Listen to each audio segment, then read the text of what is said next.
A gente sempre ouve falar muito de casos de terror, no qual o investidor ou então a empresa adquirente passa a perna, faz algum ato muito grave contra os fundadores ou contra a própria startup.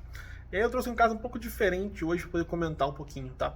Tá rolando noticiário, tá super recente, não teve conclusão ainda, então a gente vai, né, tentar acompanhar isso aí com informações que vieram públicas até o momento.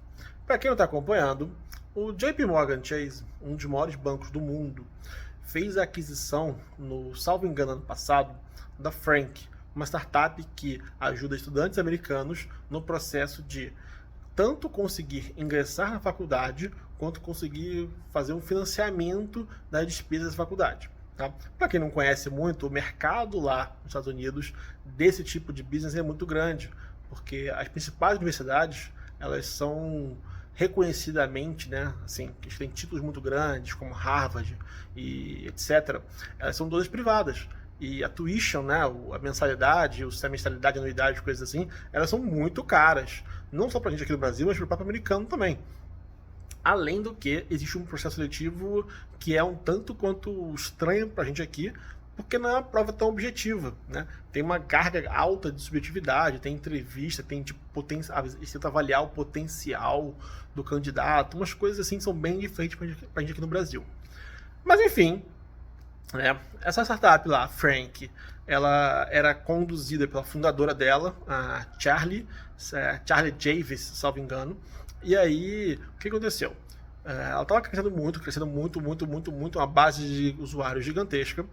Chamou a atenção do JP Morgan, porque o JP Morgan tinha interesse em fazer o quê? E renovar a base de usuário deles. Falei, cara, eu quero acompanhar esses jovens universitários que são universitários hoje ao longo do ciclo de vida deles, né? Eu quero, então, ter esses caras como clientes, eles vão se formar, eles vão ter esse débito estudantil comigo, e quando eles forem sendo profissionais, eles forem, né, conseguindo fazer a vida deles, esses caras já são clientes meus. Então existe a tendência natural desse cara continuar como meu cliente quando ele for progredindo na vida em sucesso. E aí, conversa vai, conversa vem, negocia daqui, negocia de lá, tudo mais. A gente não tem muitos detalhes, lembre-se disso. No fim das contas, o JP Morgan adquiriu a Frank por 175 milhões de dólares. Isso precificando uma base de usuários de 4 milhões de clientes. O que é um número, né, bem relevante. E aí é até interessante porque, para quem acompanha o mercado, consegue entender o custo por lead, o custo por cliente que a transação precificou. Né? Só você dividir 175 milhões por 4 milhões. E aí, né, legal, mão apertada, contrato assinado, tudo bonitinho, tudo maravilhoso. O JP Morgan foi fazer uma campanha para esses 4 mil clientes e teve uma taxa lá de bounce de e-mail, né, de retorno de e-mail, de uns 90%. Todo mundo estreou, todo mundo ficou meio assim, cara, o que está acontecendo?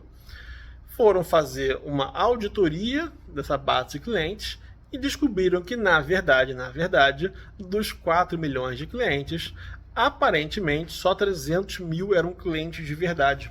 Os outros 90 e poucos por cento eram dados fakes criados a mando da fundadora, da Charlie Javis, para poder inflar a base de clientes, valorizar a startup e fazer a venda dela para o JP Morgan.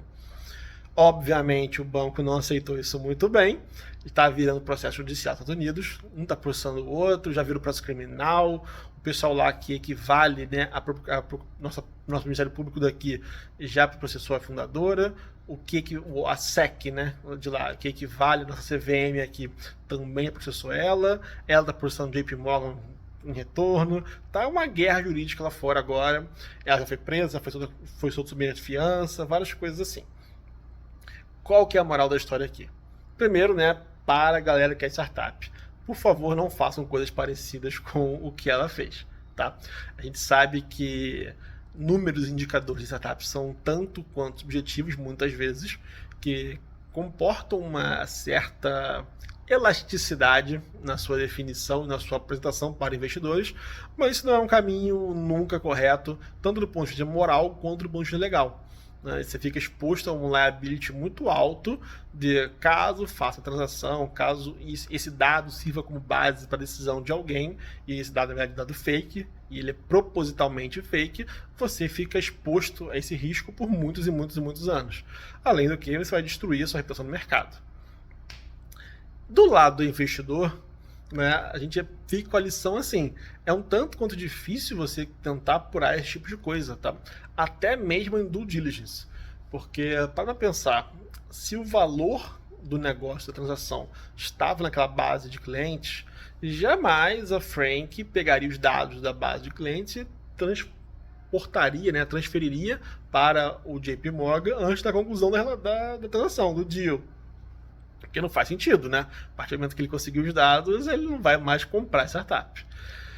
Ao mesmo tempo, você poderia muito bem ter feito um teste de cliente, né? Teste do business mesmo. Fala assim, Frank, tá bom, vou colocar aqui uma condição presente no contrato que você precisa me mostrar uma auditoria dessa base. Precisa disparar uma campanha de e-mail, precisa me disparar uma campanha de WhatsApp, de qualquer coisa que seja, para a gente tentar entender qual que é o real aproveitamento dessa base, tá? É difícil, tá, gente, fazer isso na prática. Não pela prática em si, né? Pela ferramenta em si.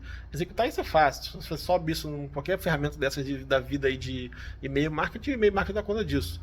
Agora, você conseguir enxergar isso, essa necessidade dentro de uma due diligence, um processo de auditoria, que eu tenho certeza que o JP Morgan sabe fazer muito bem, porque eles estão muito acostumados com esse tipo de coisa, tanto internamente quanto na assessoria que eles fazem, né, de private banking, para empresas que vão ser listadas em bolsa, para empresas que vão adquirir outras transações grandes, financiamento, leverage buyout, todo esse tipo de coisa.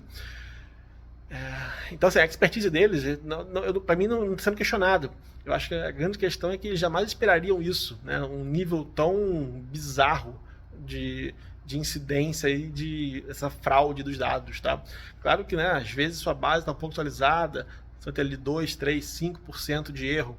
Agora, você ter 90 bolinha é um indicativo muito sério de que tem algo de errado, tá? E aí, gente, esse cara tá falando agora ao vivo. Achei legal, assim, comentar um pouquinho e falar um pouco sobre isso, porque acaba que no nosso dia a dia aqui no escritório, né, a gente acaba vendo muita coisa. Não, até hoje, felizmente, não pegamos um caso drástico desse, mas a gente sempre tenta, de alguma forma, ajudar os clientes na parte do business, né? Não só na parte do jurídico. A gente fala, cara, organiza caso, indicador tal, olha isso, olha com calma, confere esse dado, confere. Não vamos chegar numa transação despreparados, porque senão você acaba entrando em desvantagem, né? E aí, tendo novidades, eu tentarei voltar aqui e falar um pouquinho mais, tá bom? Se você conhece algum caso, algo parecido com isso, ou tiver um comentário para fazer, manda aí que a gente conversa um pouquinho nos comentários assim que a gente conseguir, tá bom? Até a próxima, pessoal!